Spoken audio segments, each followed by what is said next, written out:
All right, y'all. So we have more black on black crime. Charlamagne the guy went on the Breakfast Club and he was speaking about why the Democrats still have the government shut down. And of course, Roland Martin and all the black supremacists and the black people, when they have a difference of opinion than you or a different political ideology than you, they always try to tell the people, stop listening to them, they're wrong, and they try to cancel you in whatever way. But it's ironic because Charlamagne the God, he's really been the loudest voice for the Democratic Party. But see, the thing about Charlamagne the God is he kind of plays both sides. And he only plays both sides when the Democrats are just so completely irrational. He knows that he can't keep pushing particular agendas. Sometimes he does, but he doesn't. But Roland Martin tells his viewers and tells everyone to stop listening to Charlamagne the God. He gets accused of spreading disinformation and misinformation and all this other stuff. But let's hear what Roland Martin got to say, and then we're going to listen to Charlamagne the God because he came back and he ripped his fat ass, boy. Democrats, do me a favor. Do not listen to people like Charlamagne the God. Okay? So Democrats and people of the world, don't listen to anybody telling you not to listen to somebody. That makes no sense. Charlamagne was talking about this government shutdown, and he made a comment as relate to what Democrats should be doing. Y'all have that? Okay, play it.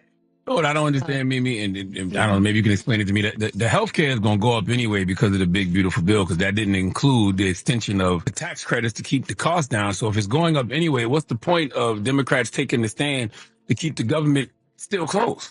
So you're absolutely right. And the premiums are set for a year. So at this point, if the premiums have already gone up, if they set for a year, at least give the people some relief and get the government back open. So if you pay attention, he really simply asked a question. He's really inquiring for more information. He's not actually making a claim and saying the Democrats are wrong. He's just saying, why do they continue to have it open if, the insurance premiums are still going to go up? Like, what is the point? And a lot of people have this question. Like, this isn't just a left ball out of the woodwork question. He has this question. And if he's wrong, if he's misinformed, inform him. But to now cancel him, makes no sense, Roland. This is why you guys are continuing to lose people from your party, because you guys think that y'all know everything, and whenever somebody says anything incorrectly, y'all just want to cancel them or say that they're bootlickers. It makes no sense. Do not listen to what the hell he just said. To me, is beyond idiotic, because this battle that we're seeing is not solely about healthcare. Rebecca, I don't know what the hell that was. That was just bullshit. See, again, you didn't even say anything. All you just said was extremely idiotic. You don't know what the hell it was. It's just bullshit. The fight is more than just healthcare. Then what else? Inform him, because he was asking you a question. What else is it about? But you didn't even say anything. This is just condescending. This is why I guarantee more people listen to Charlamagne than they listen to you. And Charlamagne dibbles and dabbles in the political sphere. He's not a Roland Martin by no stretch of the imagination. But I guarantee they're going to be listening to Charlamagne a God a lot more than you. I guarantee he has a lot more views than you. And you ain't going to talk about you being paid. But let's get to this next lady, because she got a strong face. Look, what I heard was an exchange of two people who don't understand how this works. So what they're talking about are the health insurance premiums that are in the marketplace. The marketplaces are the state exchanges. The state exchanges is because of Obamacare, aka the Affordable Care Act. Here's the thing. Those premiums are effective January 1, 2026. We all know this. You get about 60 days notice in most states. Some states put out their new expected premiums back in October, some kind of at the end of September. But this is giving notice of, hey, if you continue at the level of health insurance plan that you have, this is what you're going to start to pay effective January 1. And so the erroneous, and I mean, this isn't just misinformation here. This starts to like, this is intentional disinformation. And for the audience, disinformation is where you have bad, misleading information that's intentionally targeted to a certain demographic. How do you see that it's intentionally The demographic here is black voters. The reason why is the black voters are the base of the Democratic Party. Right now, the Democrats are in lockstep saying that, no, we're not going to give you the votes that you need in order to end this government shutdown. You Republicans need to come to us and work out a deal. And so by trying to talk to black folks, then black folks can then talk to Democratic members of the House. You see how disingenuous everything that she's even saying is? She's basically saying Charlamagne the God is purposely pushing disinformation to trick black voters. Like, he's doing this intentionally. Yeah, he was the loudest speaker for the Democratic Party this past election. He's the one that's on record calling President Trump a fascist and all these things. So now all of a sudden, because he makes one comment that may kind of go against the Democrats, now all of a sudden he's just pushing disinformation. No, you guys do this to silence people, to embarrass people, to try to make it seem as if what they're saying is wrong so that you can scare them to never ever try to criticize the Democrats at all. But y'all not perfect. Let me get to this next clip. Because Charlamagne the guy, he does punch back. He does not take it lightly.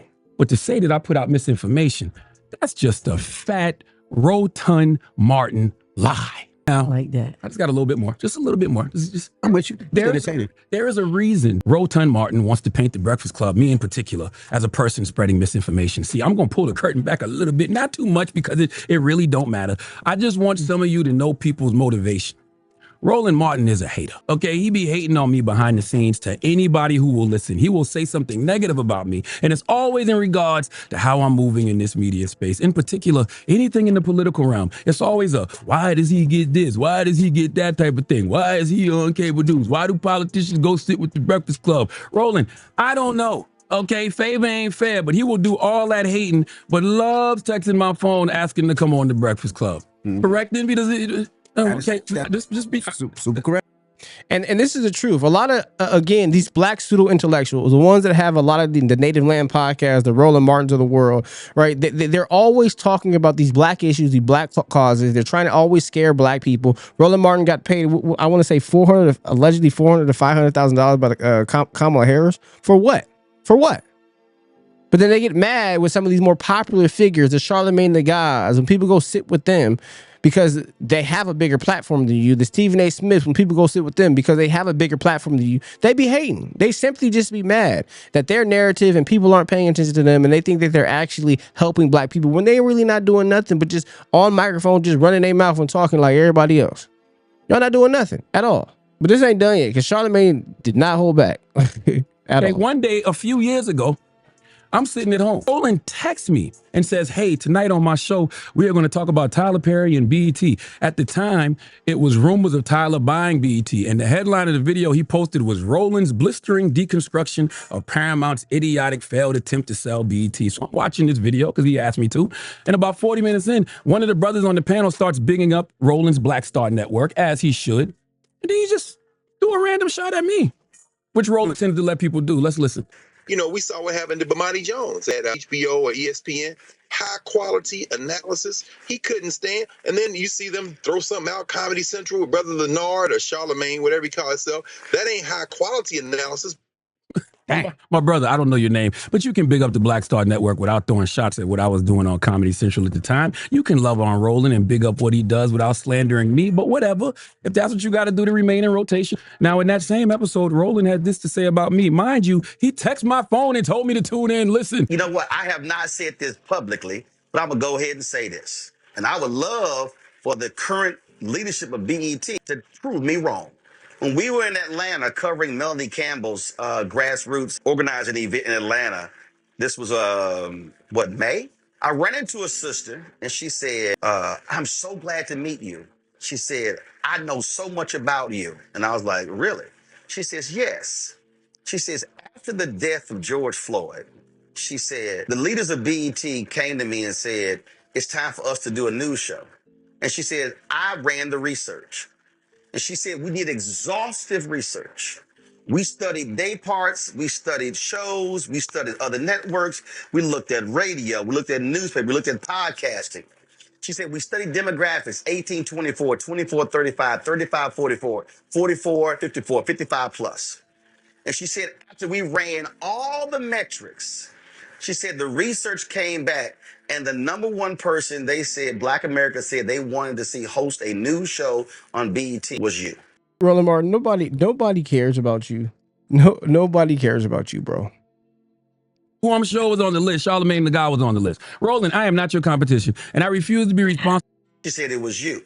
She said Charlamagne was on the list, and she said, and then when Comedy Central launched his show, she said they're using my research. Well, Roland, who else was on the list? Okay, why do you have to let people know that out of all the other people who I'm sure was on the list, Charlamagne the guy was on the list? Roland, I am not your competition, and I refuse to be responsible for how you feel about yourself. You accuse Breakfast Club of spreading misinformation because you are trying to discredit me and the platform I have helped to build as if that's going to amplify what you're doing. You don't have to do that, brother. You already up. You are a 56-year-old seasoned political pundit. You have a lot of respect in the space of political commentary. You are a trusted source for a lot of people, Roland. Be secure in that and stop projecting your insecurities onto me. There's a lot of things I disagree with Roland on, and even with knowing he be sneak dissing, not once until today have I ever spoken on him in a public manner, and it's never been disparaging, not even a fat joke. And I always thought Tariq Nasheed calling him Gerald Dessert was hilarious. But Roland out here lying, accusing us of spreading misinformation, that's an intentional attack to discredit us. What if I did an intentional attack to discredit you? What if I said, could someone out there make me an AI video? Okay, I want an AI video of the Stephanie Mills challenge. And I want Chuck Schumer and Hakeem Jeffrey singing, I never knew love like this before. And I want Roland Martin in the background of that video dancing for Democrats like he do. I'm talking boogieing for biscuits. And I want the caption to say, we told Roland Martin he can cut in line at the all-you-can-eat bussy buffet if he agreed to be our backup dancer. What if I asked people to do that for me? That would be an intentional attack. But I'm not going to do that. All I'm going to ask you to do, sir, is don't tell no lie on me, and I won't speak truth about you. Please give Roland Martin the biggest hee-haw. Hey, Charlamagne ate him up. But see, I think it's funny that, again, we talk so much of this black empowerment and things of that nature, but we're so quick to tear each other down. And so even when black conservatives or people like a Candace Owens, they criticize the black community, tell each other how we can get better and what we can be doing to be better in our community, what we should be prioritizing, how we shouldn't be prioritizing the other things. They always say that you're just tearing down another black man, you're tearing down or attacking another black man, a black woman, you're tearing down a black woman. But yet the same people who scream those claims are the ones who tear down other black men and black women because they don't believe that they're smart enough. They don't believe that they're intellectual enough. They don't believe they analyze the political commentary enough for them to get the spotlight that they're getting. Newsflash, and I had to learn this a long time ago too. Not everybody wants to just digest, analyze political situations. Sometimes entertainment is just entertainment, and then they throw in political commentary and things like that. Everywhere deserves a place to be. And where you are, Roland, you have a place to be. And some people will come to you to get a deep dive and analysis in terms of news coverage, but they don't want to listen to you every day. And how do we know this? The numbers show it. Let me know what y'all think about this down in the comments down below. Like always, like, comment, subscribe, hit that notification bell to be notified every time I make a video. Love y'all. Appreciate y'all. Let me know what y'all think in the comments down below. All right, we out of here.